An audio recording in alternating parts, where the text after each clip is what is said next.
Have you ever been through the Denver airport? It's strange. Denver International Airport, it's one of the busiest, but I'm telling you, it is weird. We're going to talk with Jay about some of the significance of this in a moment on Coast to Coast AM. Jay Wiedner is our guest. Jay's website's linked up at coasttocoastam.com. Jay, let's take some time to talk about the Denver International Airport. Firestorm of people talking about this thing. It was built in 1995 on 34,000 acres, which is 53 square miles. It is in spite of the fact that Denver already had what everyone thought was a perfectly fine airport at Stapleton, which was closed. What do we know about all this? Well, I lived in the Denver area from 1996 to 2000, and I became intensely interested in the whole subject. And in the film 2012, The Odyssey, Sharon Rose actually goes there, and we show the murals and the plaque that's at the Denver airport. But there's a lot more than what we showed.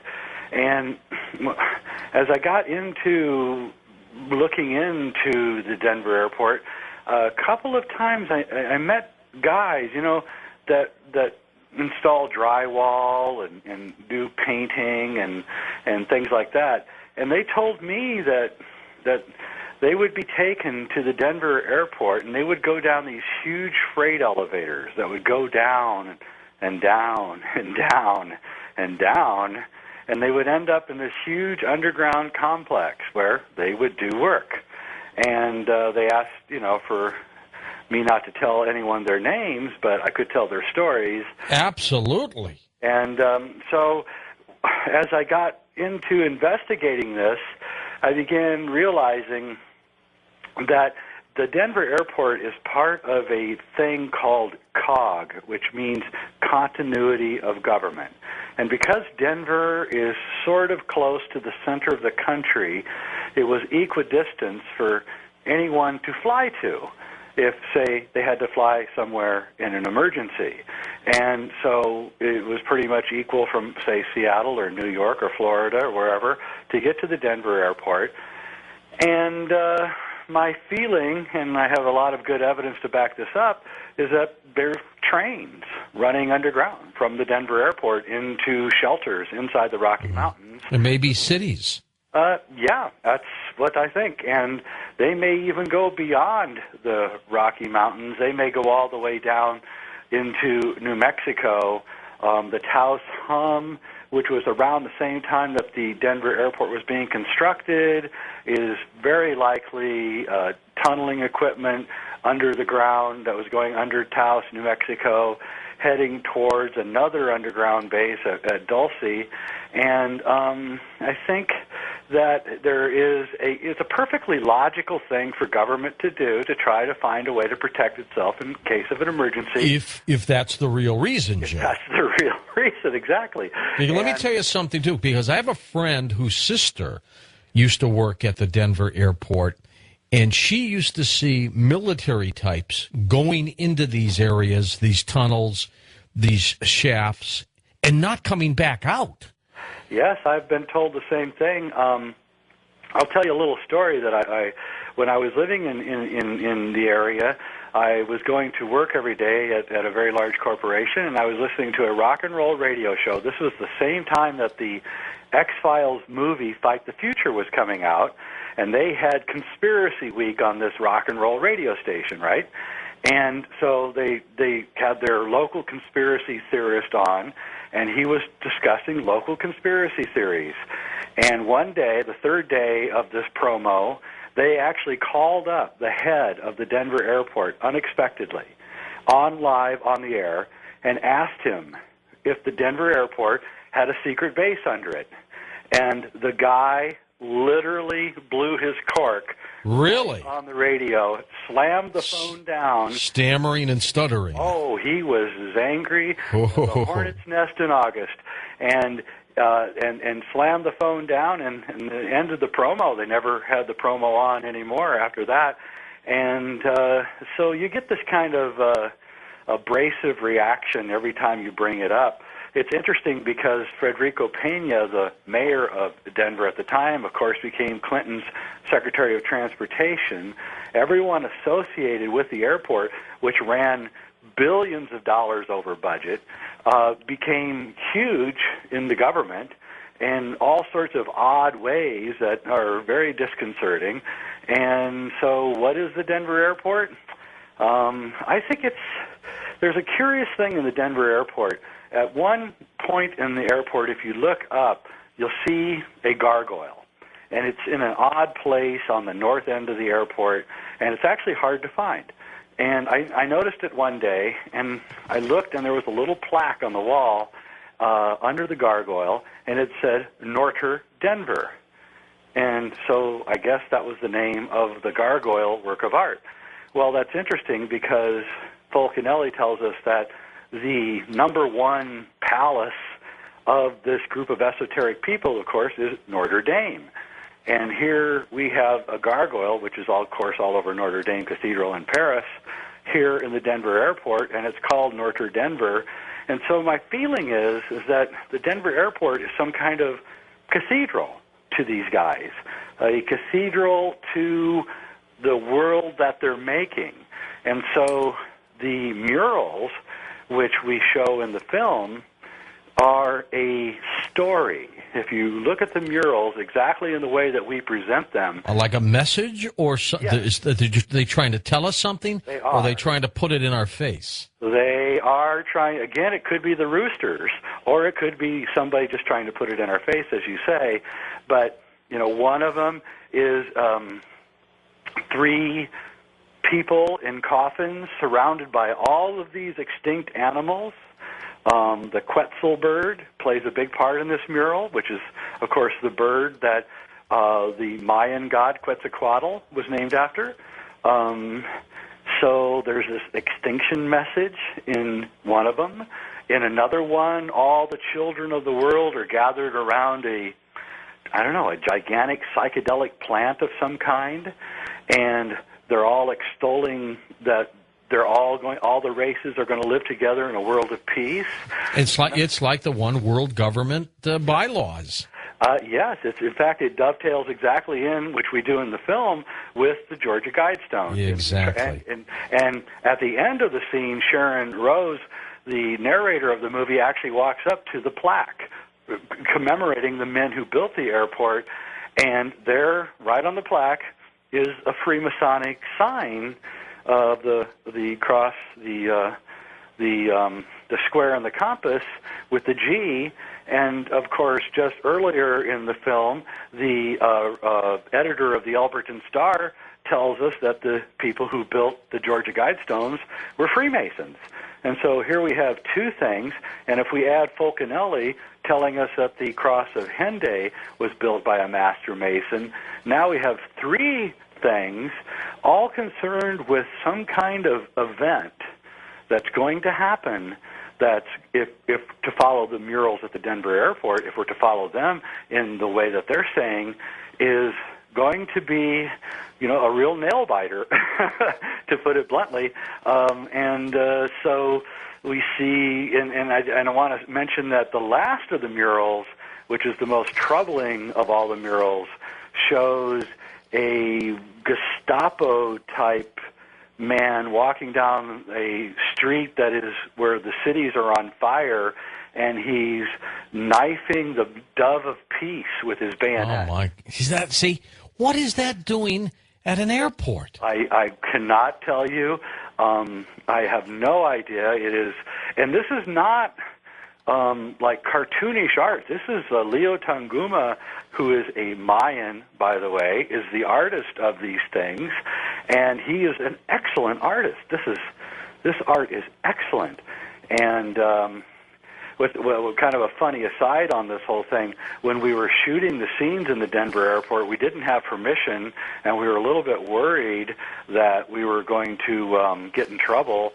And so right on the film, while we're shooting, a policewoman walks up and asks us asks Sharon Rose what we're doing, and she tells them that we're filming these things, and the policewoman says, "Oh, that's fine. Everybody can film them if they want." So it's like they don't really care that this is all getting out, and it's right there in front of us. 1 million people walk by those murals every 6 months. I tell you what we do. When we open up the phone lines next hour, Jay, I'll also open up a Denver hotline. Those people listening to us on our #1 rated KHOW, I'll give you a special number if you know of anything unusual going on at the airport. Now, listen to this. There's a website called Anomalies-Unlimited, and they interviewed someone by the name of Alex Christopher several years ago. At least they posted that on their website. Listen to the answer to this question. The question was, you would think that during this massive construction, they would not be able to keep this stuff secret. Here's the answer. I think a lot of people saw things that disturbed them so much that they would not talk about it. I know several people who worked on the project that managed to find their way down into the depths, probably close to the deep underground base, and saw things that scared them so badly they won't talk about it.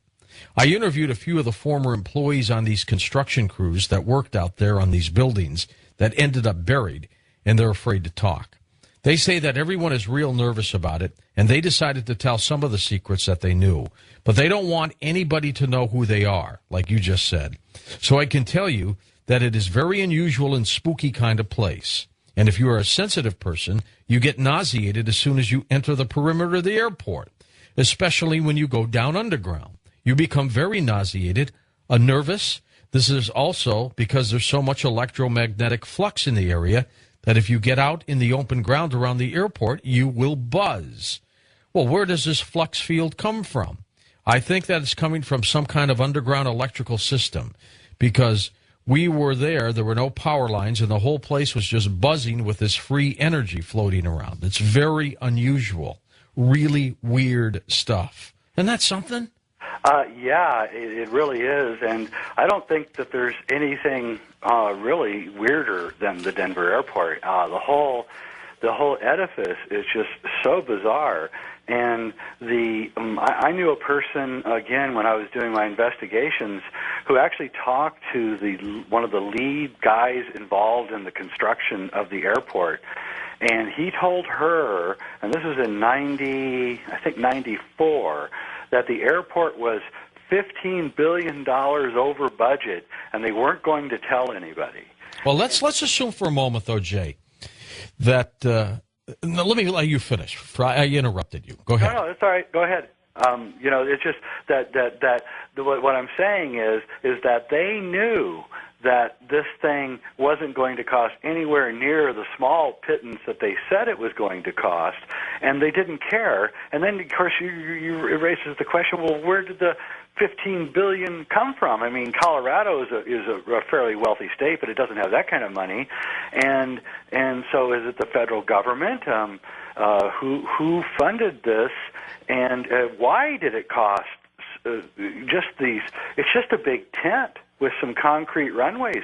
Why did it cost nearly $20 billion to build and construct? And we know that's probably only the tip of the iceberg. It probably, if what we suspect is going on there, it's probably a $1 trillion facility at least.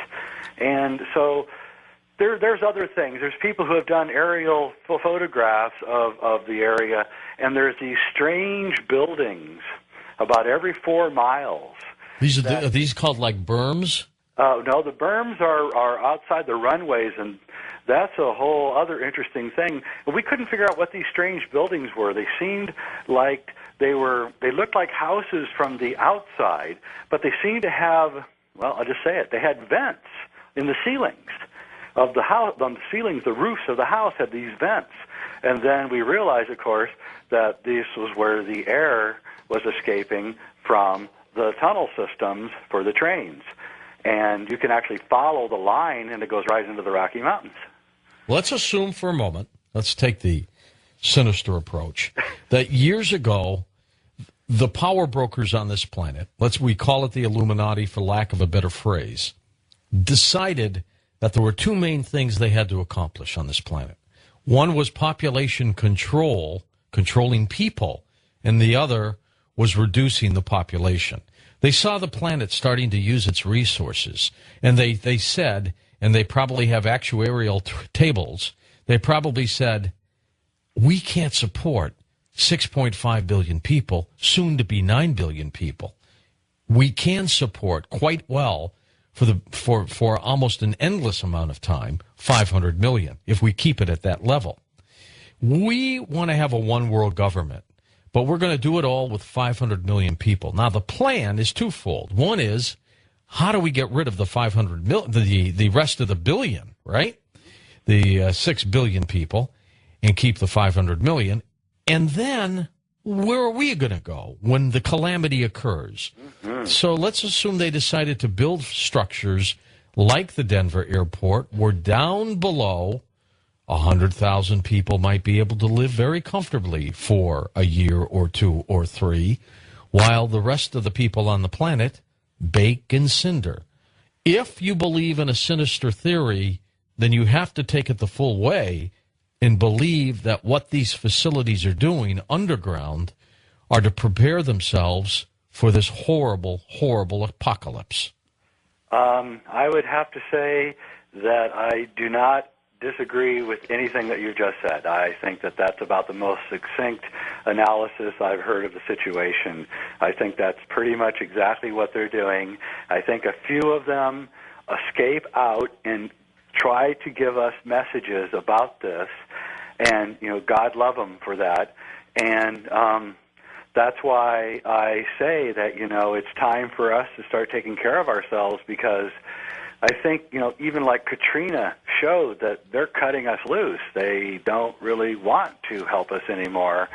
And when Katrina happened, we were living in the city of Seattle, and I just got out. You know, I moved out into the woods because I realized that I do not want to be in Seattle when a calamity happens, because I know that the federal government is not going to be there to help us, just like they weren't there in Katrina in New Orleans. And so, yes, I think that that is fairly obviously the scenario that is about to unfold, and we have to do what we can to inform each other about what is about to happen, and to do everything we can to avert this. And, you know, human beings are the greatest resource that this planet's ever created. I agree that the environmental strains are severe, but who gets to say who lives and who dies, and by what right and what divine right do they have to make this decision? And I think that's really probably the main reason that Sharon and I made 2012 The Odyssey, was to evoke this message out there that there is some funny business going on, and it's up to us to decide who and what we want to be and do in the next few years as we approach 2012. Interestingly, well, the elitists, Jay, will be the ones, but they're going to need to have millions of workers to continue to fulfill their mission after it's done. Yes. So that would seem to be that there's only really going to be maybe 50 million elitists and 450 million workers, right? Something well, like that. I'm not sure about that, though, because I think the elitists will then panic, thinking that the workers one day will overthrow them. Absolutely. And, of course, if these elitists are this kind of bloodthirsty types, they're going to go after each other also. How can they really trust each other even when they've just committed such a Holocaust? And so they also have to deal with that. I mean, there's a high level of treachery that would be going on at the top that would seem to create a very chaotic situation. So this thing is not written in stone. This thing is not already decided. It's a plan. All right, stay with us, Jay, because I want to ask you the question that has to be asked when we come back. Next hour, we'll open up the phone lines, plus a special hotline for those of you in Denver listening on KHOW. If you know anything about the Denver airport, the strange things, check in with us. And we'll be back in a moment with Jay Widener on Coast to Coast AM. Okay, Jay, I must ask you this question then, the one that needs to be asked, and that is, in your opinion, when you look at what's happening to the planet today, the fact that we are eating up resources, I still think global warming is a cycle, but we are polluting the planet. We're taking more food. I don't know if we're going to be able to make food for the rest of this planet. There's starvation everywhere. We have wars. We have all kinds of problems. Is it necessary to reduce the planet down to 500 million? Is it smart business to do that? I'm not talking about popular business or what's right and wrong. Is it smart business to do that? Well, that's a question that I've been asking myself for a long time. And, I'm on Monday, Wednesdays, and Fridays, I'm pretty sure it's smart business. On Tuesdays, Thursdays, and Saturdays, I don't want to be one of the 11 out of 12 who are going to get it. Well, I know that's not the question, though. The question is just based on what we know, is this the right thing to do for the savior and survival of the planet? Well, I'll tell you what. Here's what I really think, and I hope that you don't think this is a cop-out, but I think that we have a destiny, and I don't think that it is up to managers to decide what and who gets to live and who gets to die. So, and I think that our destiny is much bigger than us in our little constrained three-dimensional worlds can really understand. I guess this is what alchemy is really about. It's about changing lead into gold, and I think that the human race is the kind of like the mind of the planet. And I think that the planet can sustain any number of people, but it just depends on what kind of lives we're living. If we're living lives where we're consuming the entire planet, then for sure these guys are right. If we're living a life of a much more constrained materialistic view and a more spiritual view, then I think the planet can sustain this population. And I think that's really what's going on. I think that human beings are the greatest resource the earth has ever created. And I think the earth is rolling the dice on us. And it's saying, this is what I've been working for a billion years, and I'm not going to let these people blow it, because the earth has finally created a being that is conscious, that can look back at itself, at its own being, and understand what it is. And so Thomas Malthus is the British philosopher who said that most of the people on the planet were what he called useless eaters, and a lot of this philosophy seems to drive a lot of fascism and Nazism and even communism.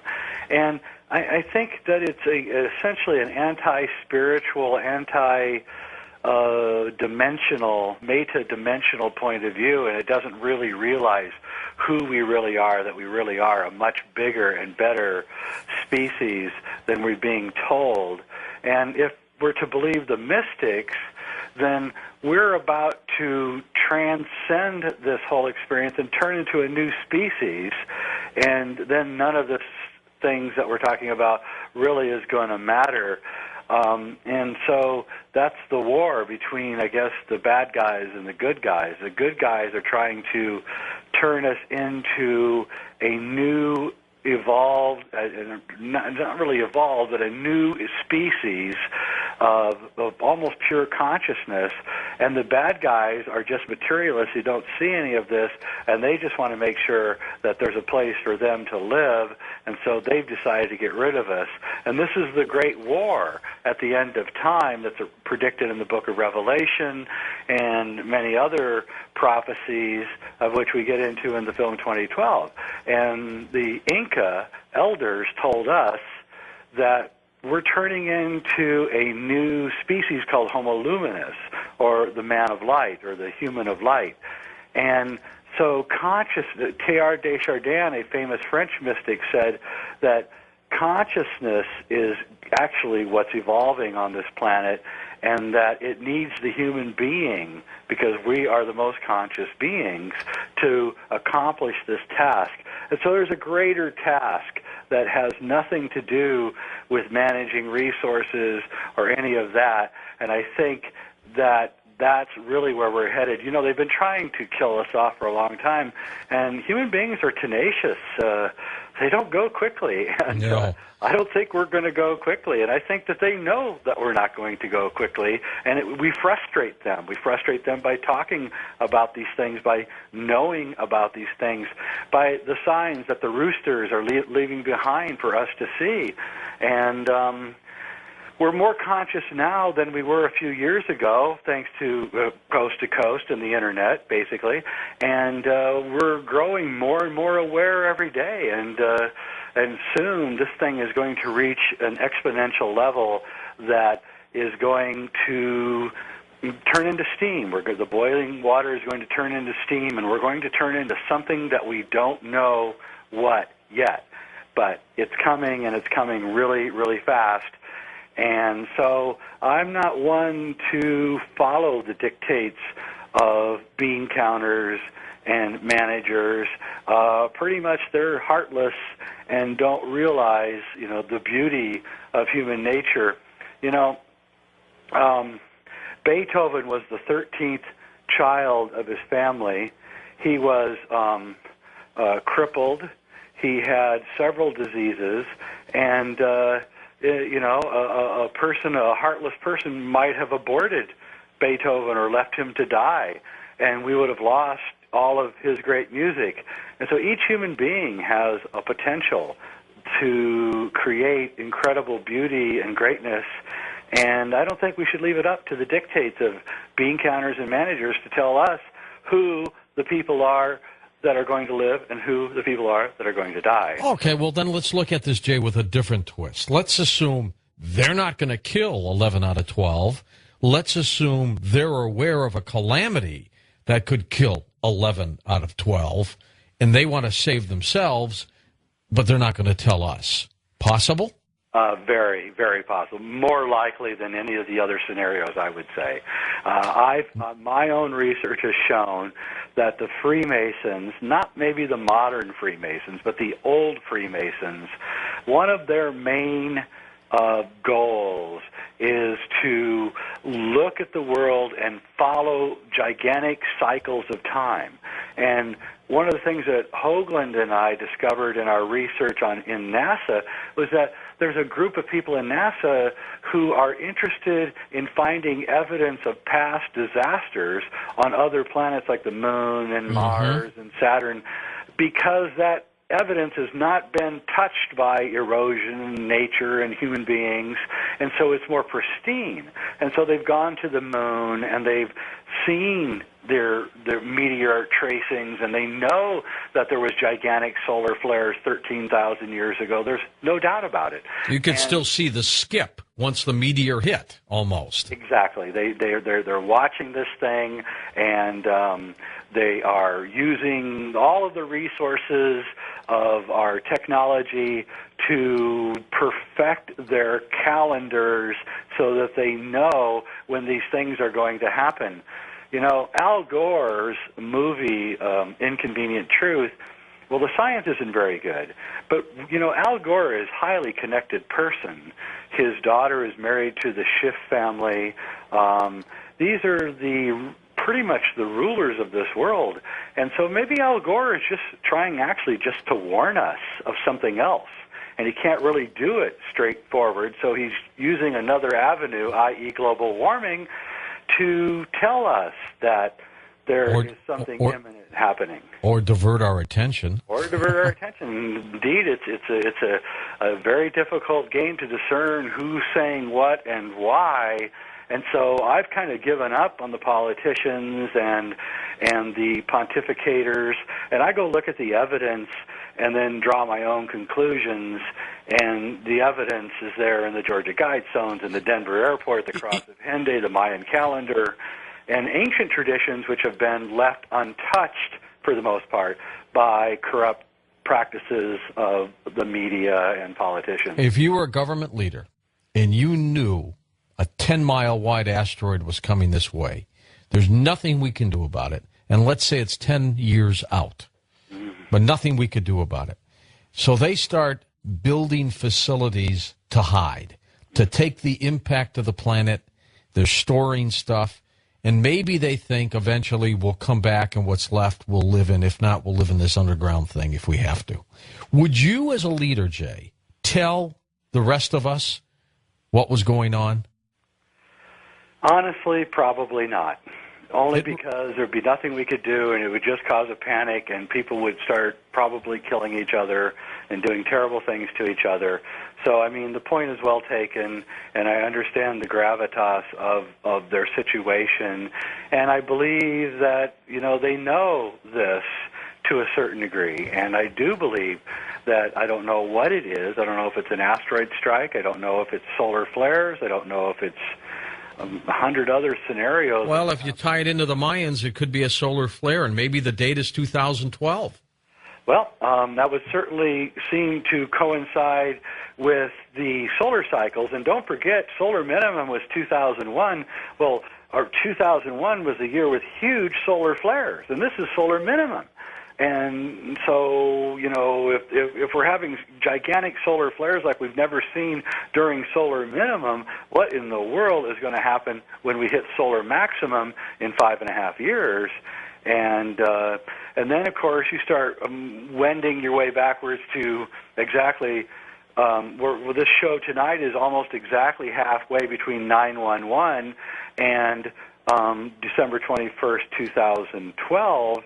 And you can go back and say, oh, well, maybe 9/11 was really about a way to create a level of control so that the chaos that could ensue can be more easily controlled.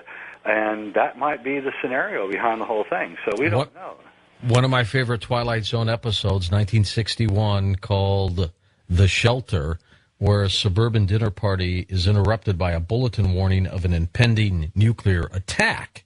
Yeah. But the neighbors scramble to prepare themselves, but they turn against the one family that has installed a permanent bomb shelter. I think that's exactly what would happen.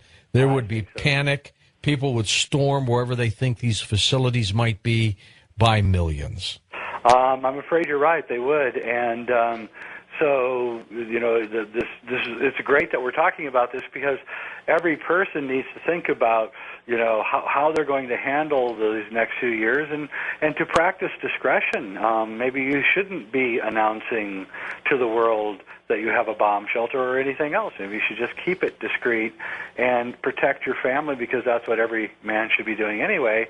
And so, yeah, Rod Serling was a very prescient individual and certainly predicted a very real thing in that episode, which is also one of my favorite episodes. Strangely enough, Larry Gates died in 1996. He was 81 years old, died in Connecticut of leukemia. He was the one who was the Dr. Stockton who built that fallout shelter. Right.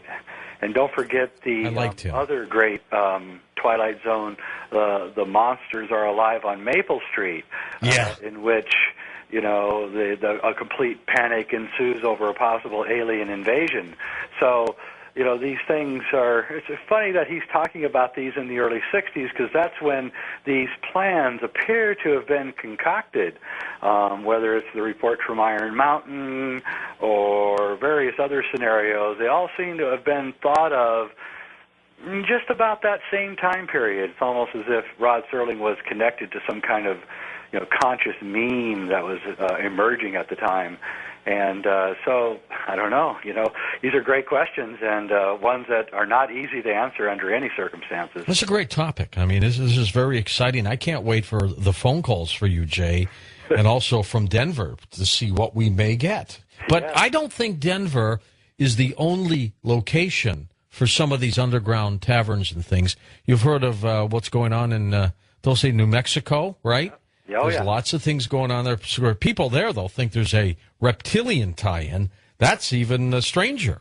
Well, and don't forget that the CIA is moving their headquarters to Denver, which is very interesting. And, they're right now. They'll be done within the year. Their entire headquarters is moving from Langley, Virginia to Denver. And so that speaks of something. And my own personal feeling is that let's just say that none of this is real. Well, my own personal feeling is that Denver is going to be the capital of the North American Union.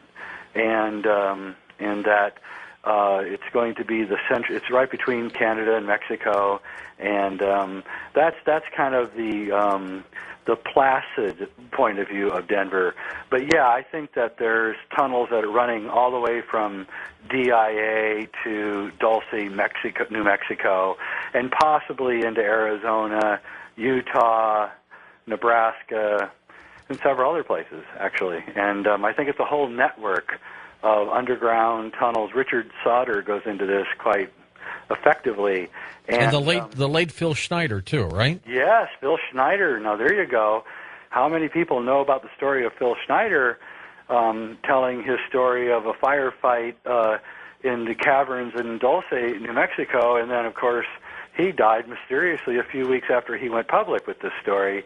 So there's all these strange scenarios running around, and, it's the old story. It looks like a duck, it walks like a duck. At a certain point, it's a duck, and that's all I can say about it. It's my feeling is that there is something going on, and I think it's part of this continuity of government. And, of course, Bush's recent NSAMs, his memos, his National Security Action memos, are somewhat troubling, too, because he's saying that he can pretty much take over with any emergency now. And so I think they're definitely afraid of something. That's all I can say. I don't know what it is, but they're definitely worried about something, and it isn't Osama bin Laden, although they are worried about him. Take a minute. Tell us about your websites and things people can see or find for you. Yeah, my website is jwidener.com, or the other site is sacredmysteries.com. We have our new movie out, which has been getting great reviews and showed all over the country. 2012, The Odyssey. Armageddon is not what it used to be. We have with Jose Arguelles and Greg Braden and John Major Jenkins and Alberto Villoldo and the Incan Elders, and we travel. Sharon Rose travels to the Denver airport, to the Georgia Guidestones, and all over the world. We have a sequel coming out called Time Wave 2013, of which we're going to go and show the tunnel systems that exist under Peru in the Andes, and an ancient tunnel system that's existed there for 20 to 40,000 years from previous civilization had built. And we have a great new film coming out called Star Dreams, which I'd love to send you, George. It's the ultimate crop circle film. Sure, send it to Los Angeles because I'll be back there in a few days. I will send it directly, and it's a great film. It's the 2005 season. It's got Linda Moulton Howe and Richard Hoagland and a bunch of other people in it. So there's just a lot going on, and we're just trying to create kind of a ancient mystery school on DVD so that people, wherever they live, can partake of these mysteries and understand the wealth of knowledge that exists for all of us through the human endeavor. And so that's really our goal at Sacred Mysteries, and we're going to keep going no matter what their plans are for us. Well, we're going to keep going. We're going to take your phone calls next, and those of you in Denver listening to us on KHOW or XM, simply call this special topic line if you know about things going on at the Denver airport. 818-817-0021. That's 818-817-0021. Tonight, only high strangeness. So I'm checking on that national ID card where states have to get this into effect sometime in 2008. It has been signed into law, but everybody seems to be fighting it still. This is going to be a very strange situation.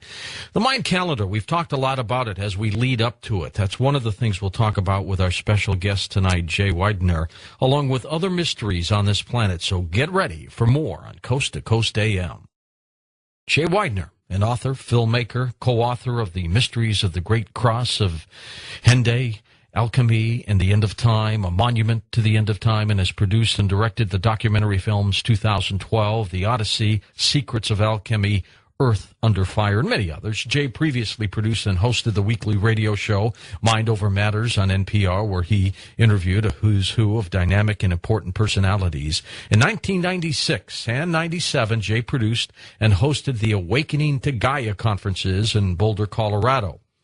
Now, these two conferences were designed to bring together many of the diverse scholars, authors, teachers interested in examining alternative historical and scientific theories.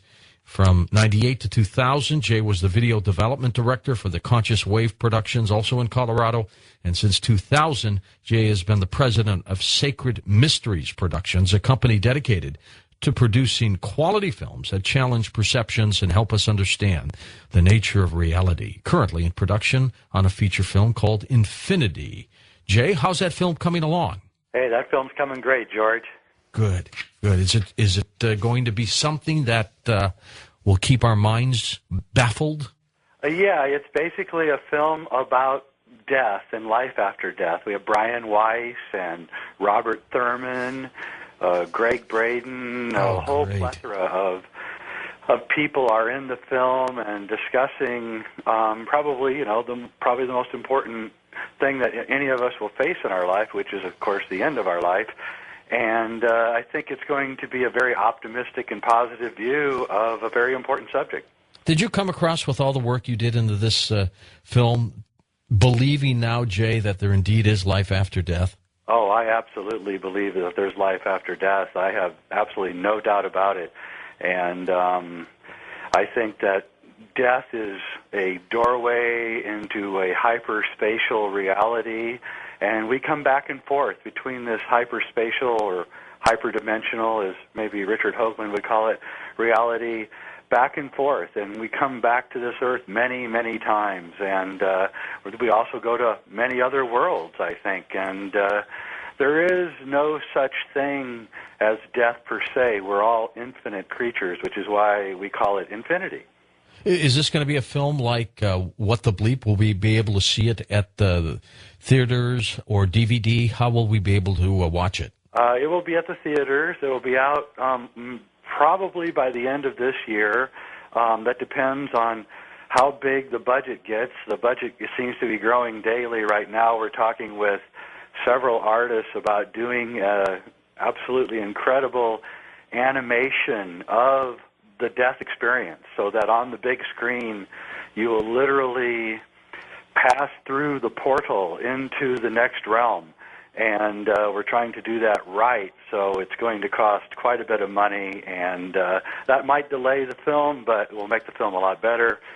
So we're really looking forward to getting that one on board. We've got investors who are really interested, and a lot of people are very interested in this film, and I think it's going to be probably the best thing that we've done yet. Good for you, Jay. We've got lots to talk with you about tonight. I mean, just a whole list of topics. But let's talk about what's coming up in the next several years. It's almost as if this program is gearing itself to December 21st, 2012 right now, which is, maybe that's the next evolution of the program. Maybe it's the next evolution of all of us. The Mayan calendar ends, and I want to get your take on the significance of this date. Well, that's the million-dollar question, and I completely agree with you. I really feel that Coast is the perfect vehicle to explore the dynamics around this coming event. And a lot of people are poo-pooing the event, thinking that it's something like Y2K. I want to assure them tonight that this is going to be nothing like Y2K. This is not something that is up in the air. This is something very tangible, something that is absolutely happening right in front of our eyes. And I think most people, especially this audience, know that it's happening and can feel that it's happening.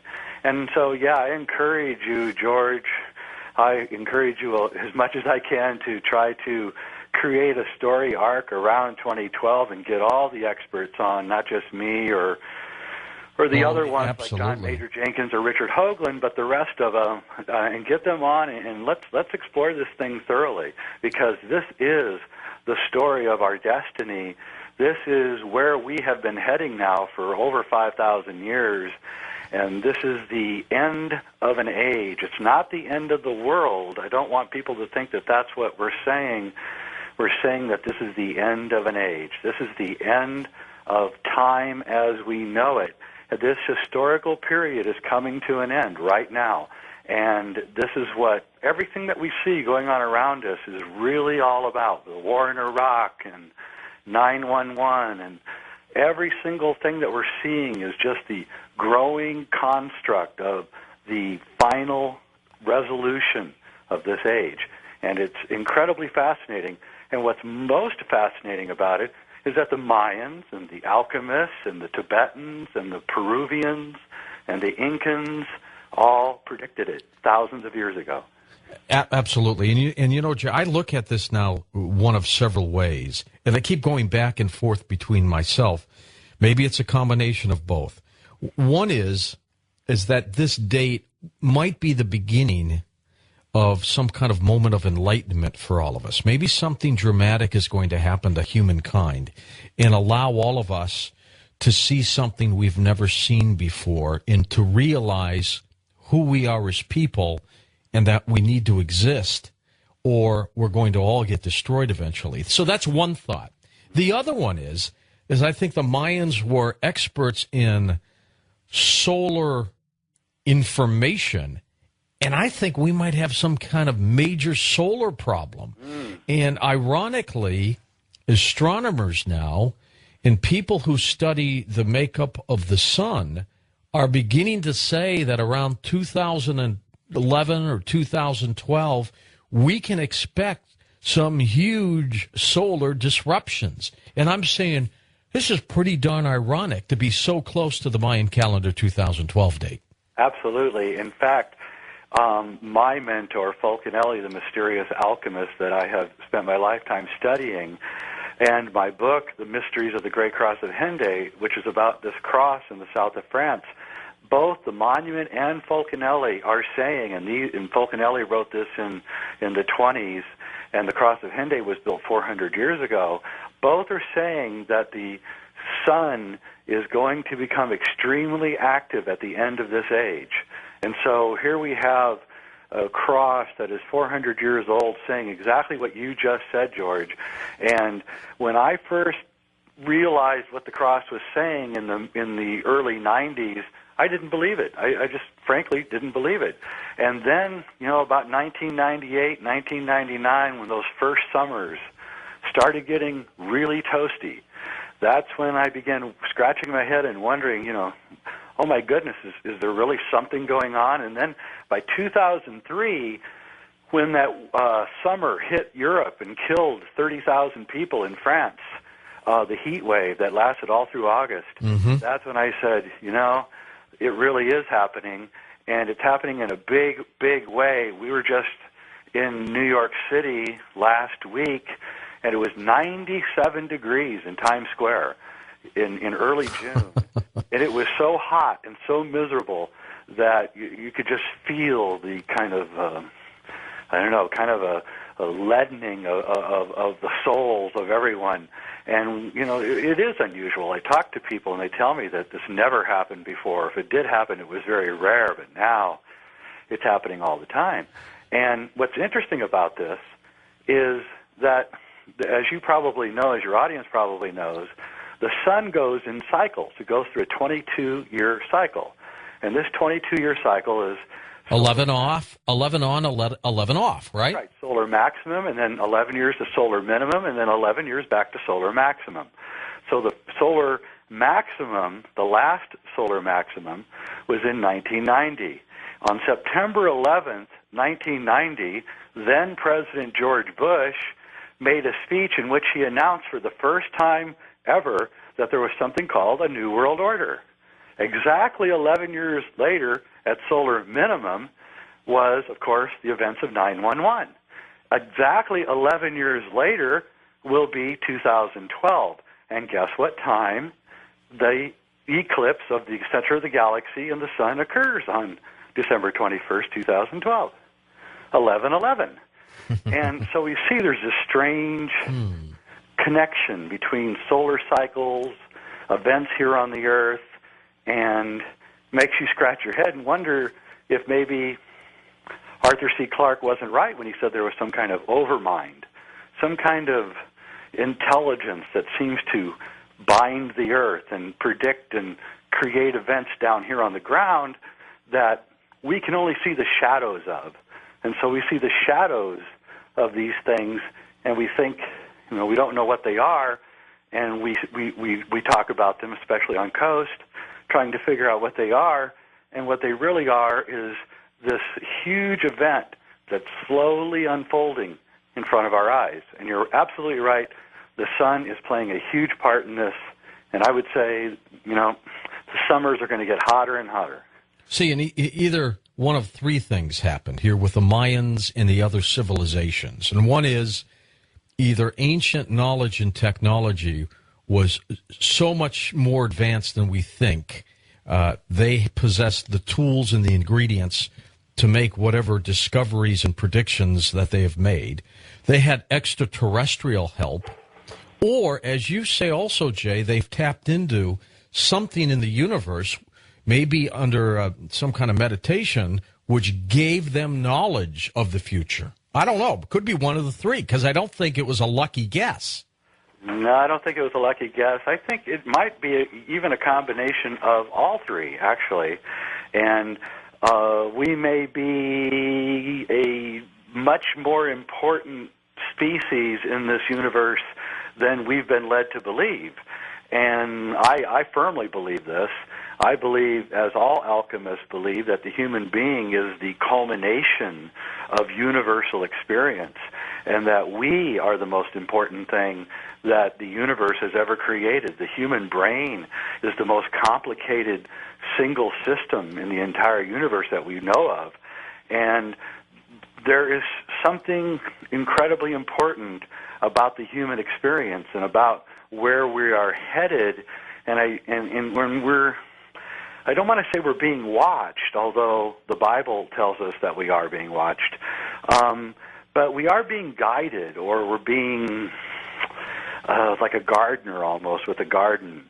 And I don't know. We're being cultivated? Well, we could be being cultivated. I know Whitley Strieber certainly believes that. And it could be true. The Gnostics, of course, believed that there was a harvesting of souls at the end of time. And I'm not sure it is that, or as much as it is maybe the fragmentation of the human soul will cease to a certain degree and will become more holistic as we approach 2012. And I think that that's actually happening. I think that we can see that people, the internet and coast to coast and many other things seem to be intertwining reality and creating a fabric that is more whole.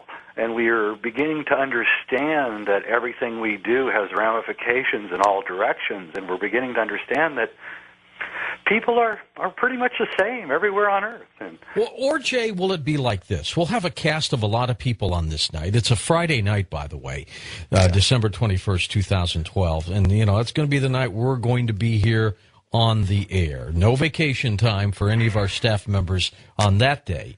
With various guests, yourself included, you are welcome to join us.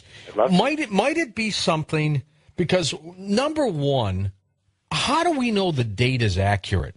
I mean, it was basically interpreted, right? No. Actually, I can't say we're 100% sure, but we're 900.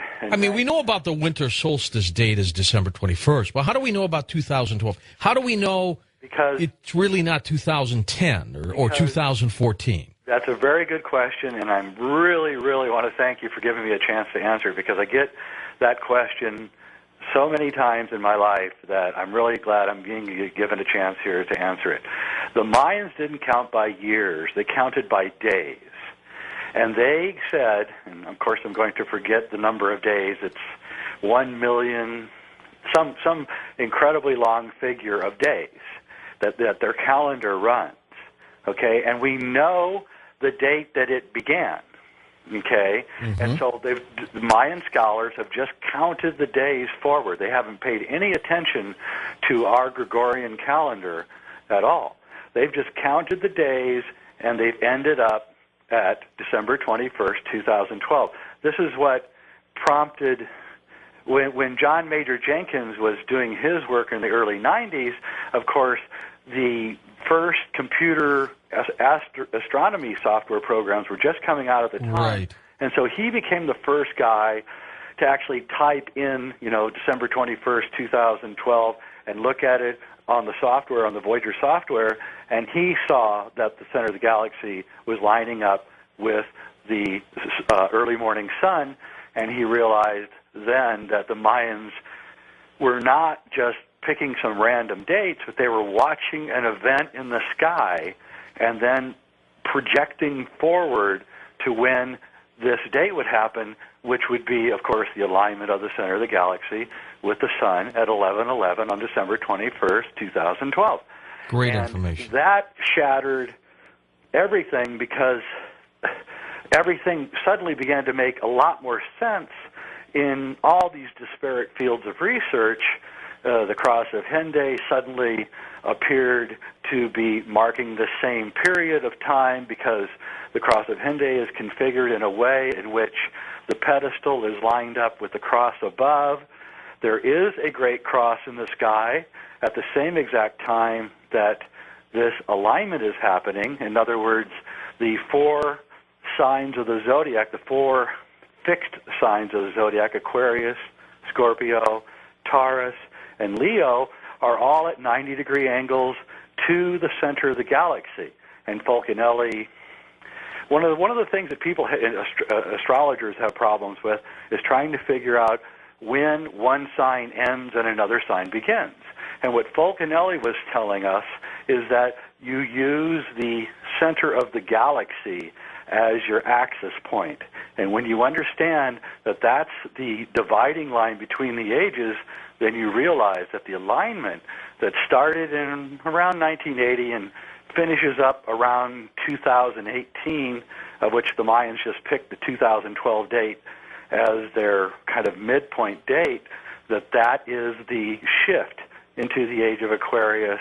And then this allowed us to see that the zodiac was in fact this gigantic 26,000-year-long calendar.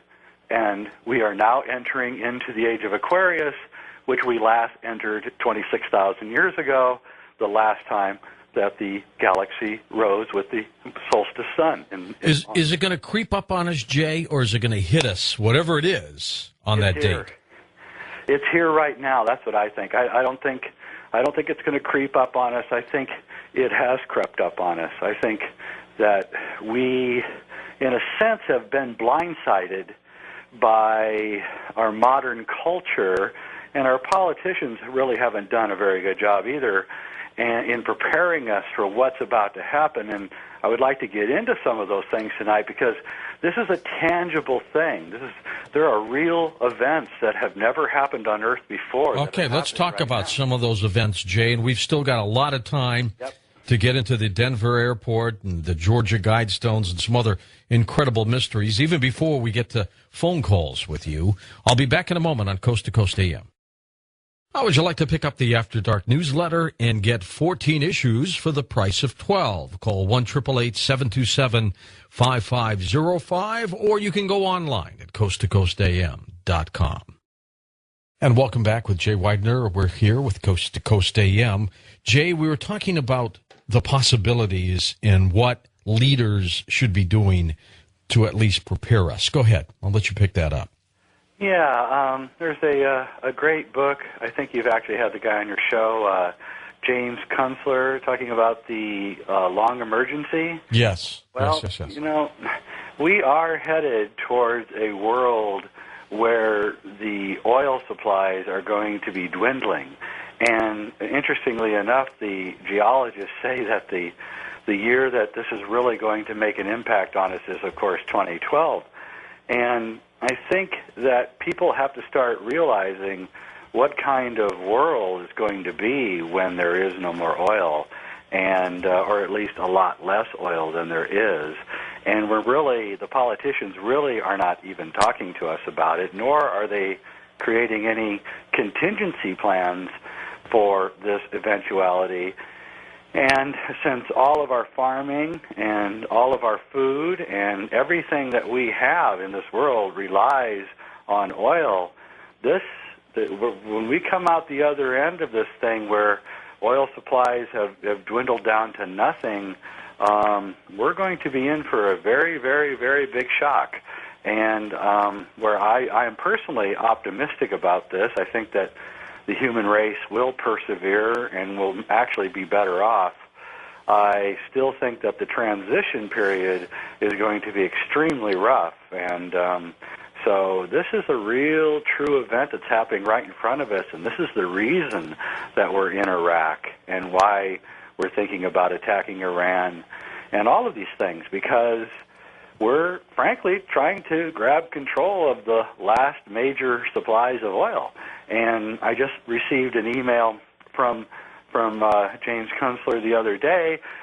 Oil exports from Mexico are down 18%.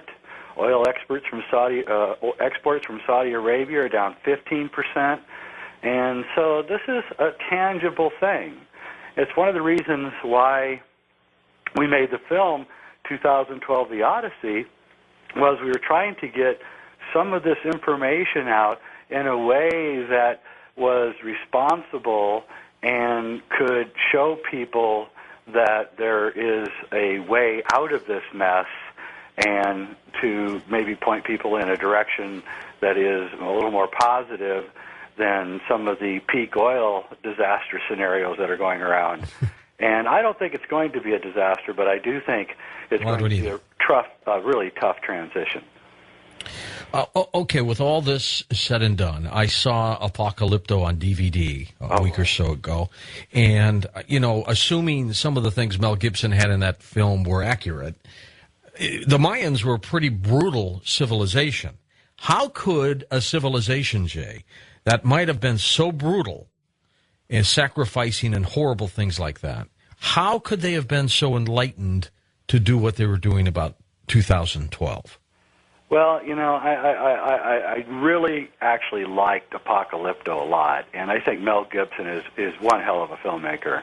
And but I think he may have gone a little bit over the top in his presentation about the Mayans, although we do know that they were... they did sacrifice, right? Yes, they did. Yeah. But at the same time, you know, we could look at our culture and say that we have the largest amount of people incarcerated, we have the highest murder rates in the world, and say that we are a backwards culture. But this is also, of course, the same culture that gave us, you know, computers and Stanley Kubrick and all sorts of incredible things. So I think that, you know, societies have a strange bifurcation where, you know, you can have one half of society being incredibly brutal while the other half of the same society can be incredibly enlightened. We know the Greeks were a brutal people, and yet they had many enlightened people like Pythagoras. So the English, too, you know, while they're producing Shakespeare, they're beginning to conquer the New World, the United States, and killing Indians and things.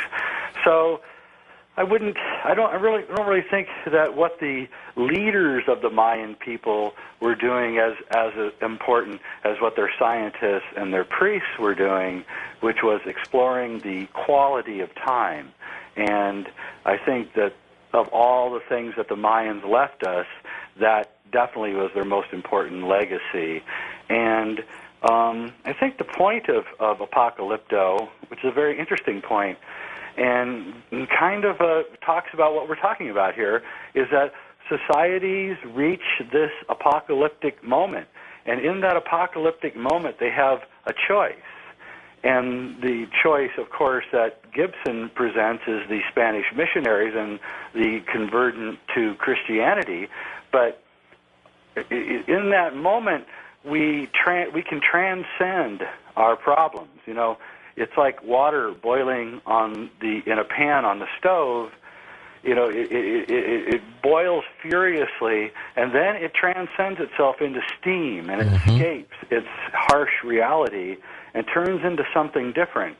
And that's where we're headed. We are water boiling on the stove right now, and we are about to transcend into something completely different than what we were before, and this is what the Mayans were watching. And it should also be said that the Mayan calendar was developed thousands of years before the events that are depicted in Apocalypto. So, isn't it amazing, Jay, how mainstream science, though, hasn't picked up on the 2012 date and some of its ramifications? Yeah, it is. Science, ideas move through four phases. When an idea first appears, the mystics are generally the ones to first pick it up. The second group of people that pick up an idea are the artists, and the third group that picks up an idea are the scientists. Only after the mystics and the artists have been blabbing about it for a long time, and the fourth people to pick up an idea are the last, of course, are the politicians. And so science is catching up to a lot of the mystical, artistic foment of the last 100 years with quantum physics and a lot of things, but they're still lagging far behind when it comes to their understanding of the knowledge that our ancient ancestors possessed. And they really are quite prejudiced against our ancient ancestors, thinking that they were ape cavemen living in caves and living short, brutal lives, when in fact they were people just like us. They had brain sizes the same as we did. They lived on this planet for hundreds of thousands of years, and although they may not have had technology, but they may have, they definitely developed extrasensory powers and perceptions that have atrophied for us in our modern world. And we talk about this in 2012, The Odyssey, about how we are losing our sense of who we are. And I think it's going to be 2012 is sort of the shock wake-up call that's going to return us back to who we are, really are, and we are going to go back to what we were, but this time we're going to go back with all of this incredible knowledge that we've gained through the course of the last 5,000 years of the long count calendar, which is, of course, also called history. And so history is the initiation of the human species, taking 100,000 years of hunter-gatherer, incredible extrasensory powers, and then developing technologies, communication skills, language, writing, art, singing, dancing, radio, and then we're going to transcend this environment and go back to a slightly more primitive lifestyle possibly, but with all of this knowledge intact. It's what Terence McKenna would call the archaic revival, and it's really where we're headed with this whole thing. And I think that this oil depletion is all part of this long-term plan by other powers that are guiding us along here and making sure that we don't blow ourselves up and making sure that we do things right. And frankly, we've had nuclear weapons since 1945, and we haven't really used them yet. Not really. Well, we used a couple times. If you're Japanese, you won't agree. Yes, but I mean, we should have wiped ourselves out with the number of mistakes that human beings are prone to make, and all these missiles pointed at each other. So it could be said that there might be other forces guiding us into a concrescence of at the end of history, and I think that is what's going on. And so, I'm a short-term pessimist, but I'm actually quite an optimist, and I really think that we're not only going to make it, we're actually going to be quite an amazing species when we come out the other end of this thing, which I don't think is going to be that long from now. I think it's going to be around 2020. I think around 2018, 2020, we are actually going to solve many of the problems that we're facing right now. Let's move on to Elberton, Georgia. Yeah. We're talking about the Georgia Guidestones. What are we talking about this monument? Well, the Georgia Guidestones first came to my attention when I was writing the book on the Cross of Henday, and it struck me because from looking down from the air at the Georgia Guidestones, they look like a gigantic cross or a gigantic X. And the Cross of Henday has this kind of cross X motif also going through it. And so I got interested, and then I found out the history, which we explain in our movie 2012 The Odyssey, that they were built by this anonymous man named R.C. Christian, who came to Elberton, Georgia in 1980, right when the beginning of the galactic alignment is starting, and had this incredibly huge monument, it's called America's Stonehenge, built on a flat. He commissioned it? He had to pay somebody? Okay. He paid somebody to build it, a granite company in Elberton, and it was incredibly expensive. Huge slabs of granite standing 15, 20 feet tall, a foot and a half thick, and he engraved on the stone, he put like 10 new commandments, 10 new guidelines for humanity. And since we can see that the Georgia Guidestones aren't going to go anywhere for a long, long time, we can see that these 10 guidelines, which are written in 8 different languages, are somebody's message to us on what is about to happen to us. Now, a lot of people, Christian fundamentalists, there's a man named John Connor, are actively attempting to have the Georgia Guidestones taken down and destroyed. And the reason that they're doing that is because they believe that this has been foisted by the Illuminati or the New World Order. You never know. Right. Yeah. And so one of the things, of course, they say that's, I guess, troubling to a lot of people, the very first thing that the Georgia Guidestones say is that they want to maintain humanity under 500 million in perpetual balance with nature. Now, that means 11 out of 12 people on the planet right now aren't going to be here when this happens. That's right. Yeah, and so this is a haunting thing, and it causes a lot of people to get very, very uncomfortable. It's the one uncomfortable thing that people get from our film 2012 The Odyssey is this scene at the Georgia Guidestones because of that single fact. The rest of the things that are on the Georgia Guidestones are actually much more benign, guide reproduction wisely, unite humanity with a living language, rule passion, faith, and tradition with tempered reason. These are all things we can agree on, protect people and nations with fair laws and just courts. But we get to that one sticker, which, of course, is the first thing, and we all know that in the Ten Commandments or in the Bill of Rights, the first one is really the most important one, whether it's you shall have no other gods before me, or everybody has the right to the freedom of religion and freedom of speech. So this is a troubling thing, and again, I don't know who R.C. Christian is, but we do know... Think he's still alive? Who knows, right? Well, I think that R.C. Christian probably been alive for a long time. I think R.C. Christian is a member of a society where its members actually may live to be 300 or 400 or 500 years old, and they've been with us for a long time. And I think that just the name R.C. Christian implies this, because R.C. is also the initials for Rosicrucian, and we know that this society has Rosicrucian links. Well, here's some of the things, Jay, that some of them you've mentioned. I want to go through the list so everybody can get a perspective of what these Guidestones mean, because they do sound Illuminati. Yep. Maintain humanity under 500 million in perpetual balance with nature. Guide reproduction wisely, improving fitness and diversity. Unite humanity with a living new language. Rule passion, faith, tradition, and all things with tempered reason. Protect people and nations with fair laws and just courts.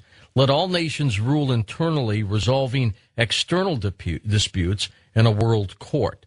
Avoid petty laws and useless officials. Balance personal rights with social duties. Prize truth, beauty, love, seeking harmony with the infinite. Be not a cancer on the earth. Leave room for nature. Leave room for nature. Some of these sound pretty good, don't they? Well, they do, except that I guess this is the problem that a lot of the people who are against them have is, well, who gets to dictate these rules? And the second one, which is really more important, who decides who the 11 out of 12 people are that don't get this great world that they're making? And so this goes back to this old idea that's battered around by a lot of my friends and other people, that there's like this war going on, kind of an occult war between a group called the Illuminati and another group. They're the owls and the roosters, and the owls want to keep us asleep, and the roosters want to wake us up. And of course, we know that at the Bohemian Grove, there's a gigantic owl, Moloch the owl, and so we see that maybe the Georgia Guidestones were actually built by a rooster who decided he couldn't break his oath to the larger group unless he did it anonymously, and he was trying to get us to understand that these are our their plans for us. And I actually choose that explanation. I've seen enough evidence, and some of the other things we're about to talk about is more evidence of the roosters. The owls aren't saying anything, but the roosters are saying things. It's just that you have to decipher what they're saying, and you have to dig deep to find out what they're saying, because they are constrained by oaths. Fulcanelli says over and over in his book, Mystery of the Cathedrals, that he can say no more because he is constrained by oaths. And I think Fulcanelli was a rooster. And so the owls and the roosters are the two groups they're all in the same group, but one group, the roosters, I don't know, they feel compassion for us, or they think that maybe we have a right to know what's being planned. And so they're creating these monuments across of Henday, the Gothic cathedrals, the Mayan calendar maybe even. And this is what's going on. And I think that a lot of the things that Richard Hoagland has discovered about NASA shows that there seems to be a group within NASA who are the roosters, who are trying very hard and assiduously to tell us things that are going on, leaking photographs. I worked with Richard all through the 90s on some of the moon stuff. And he thinks the world of you, Jay. Pardon me? He thinks the world of you. Oh, yeah. Well, he and I were both born on April 25th, and we're both, we're almost like brothers. And the dangest things would happen to us, strange photographs would be sent to us, and odd messages left on phone machines, and after a while you just had to conclude that there was a group that was assisting us. And the same thing happened with the Cross of Henday work. Over and over, odd books would be sent to me anonymously. Strange things would happen. All right, you hold the line, Jay. We'll be right back with you. We're going to talk a little bit more about this and also the mysteries of the Denver airport.